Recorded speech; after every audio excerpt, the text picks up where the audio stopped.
Baik, kita bahas di ayat yang ke-70 di surah An-Naml.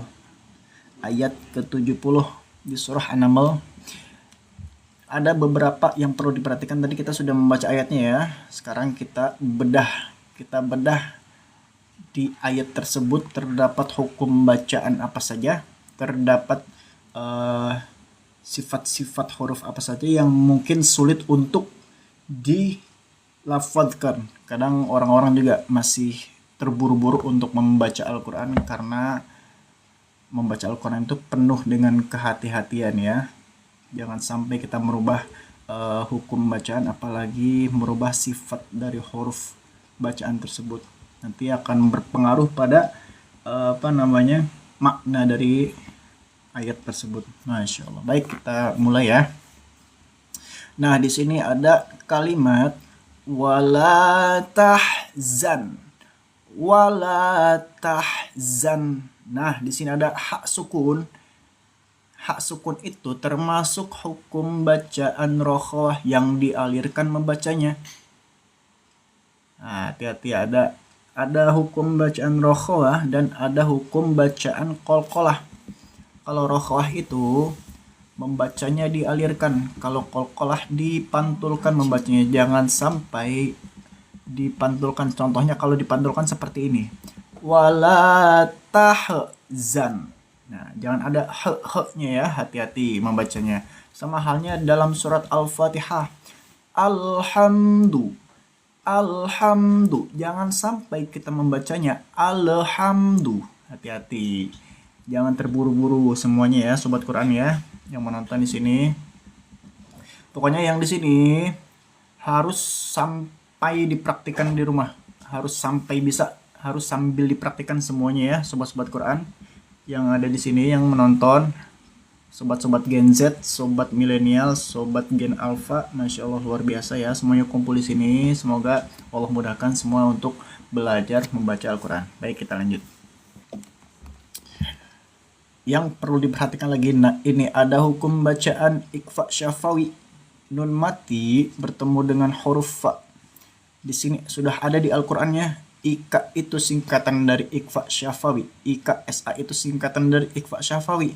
Dengungkan dua ketukan atau dua harokat. Gitu ya. Ikhfa syafawi dengungkan dua harokat atau dua ketukan. Contohnya kita baca ya. Wala takun fi dhayqin. Wala takun. Hati-hati, didengungkannya jangan sampai lebay membacanya, atau didengungkannya jangan sampai lebay. Harus didengungkan tipis. Wala takun. Nah, seperti itu ya. Nah, kalau misalkan contoh yang lebay itu membacanya seperti ini. Wala takun fi dhayqin. Jangan takung ya, tapi takun fi dhayqin. Hati-hati ya. Bisa ya semuanya ya, sambil dipraktekkan. Pokoknya yang menonton di sini wajib sambil dipraktekkan di rumah sampai bisa. Masya Allah. Karena saya percaya yang menonton di sini sudah ada basic untuk membaca Al-Quran, tinggal dilancarkannya saja ya semuanya ya. Semoga Allah mudahkan. Wala takun fi dhayqin. Ya, seperti itu ya, paham ya semuanya ya. Hukum bacaan ikhfa syafawi, dengungkan dua ketukan ketika nun mati bertemu huruf fa. Dengungkannya tipis, jangan sampai didengungkannya tebal atau lebay. Ya, paham ya? Masya Allah.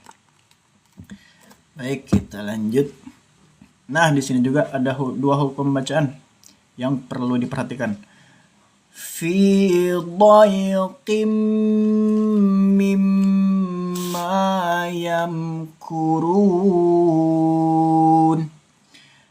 Ini sudah ada tulisan IGDE di sini ketika tanwin bertemu dengan mim bertasydid. Ketika tanwin bertemu dengan mim bertasydid, termasuk hukum bacaan idgham, dengungkan dua ketukan. Didengungkan dua ketukan ya. Fi dhayqim mimma.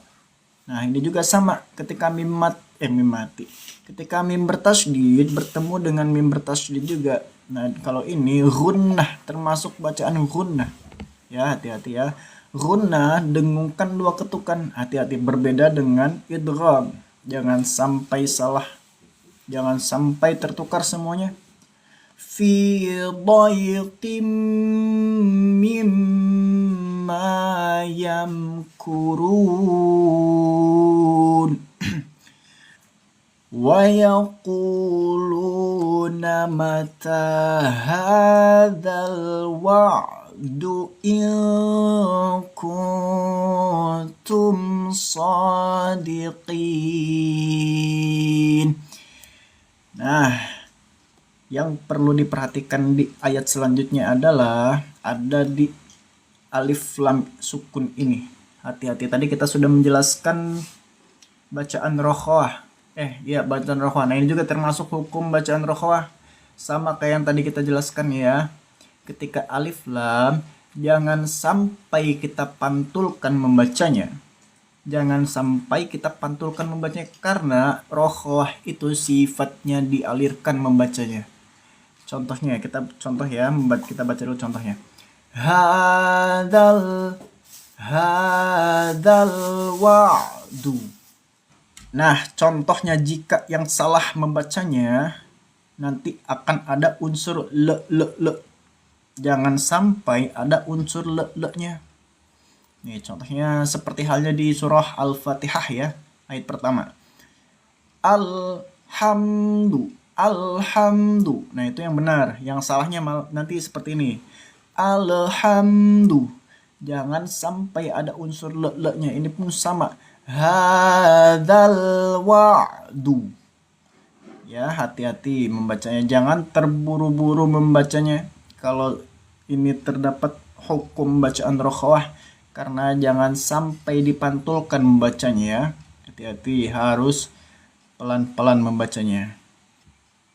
Nah, ini yang perlu diperhatikan lagi. Huruf ain kadang suka tertukar dengan alif sukun. Jangan sampai ain sukun ini tertukar dengan alif sukun membacanya ya. Hati-hati ya semuanya sobat Quran.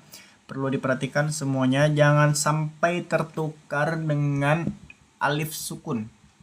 Contohnya, jika yang terburu-buru membacanya malah berubah nanti dari hurufnya. Hadzal wa'du. Hati-hati.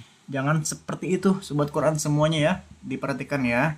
Jangan terburu-buru membacanya. Ya. Harus pelan-pelan karena ini ain sukun bukan alif sukun. Kadang suka tertukar antara ain dan alif. Wa'du. Hadzal wa'du. Nah, ain sifatnya ditekankan di tenggorokan. Ditekankan membacanya. Ain ditekankan membacanya. Jangan sampai salah semuanya ya. Nah, di sini dalam satu kalimat terdapat langsung ada dua hukum bacaan yang sama. Yang pertama ada nun mati bertemu kaf. Dan yang kedua ada nun mati bertemu huruf ta.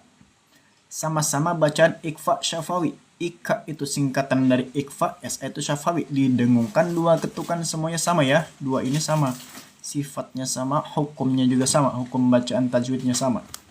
Kita contohkan membacanya. Tapi yang perlu diperhatikan, kita dengungkannya ditipiskan, jangan sampai lebay atau berlebihan didengungkannya. Contohnya, kuntum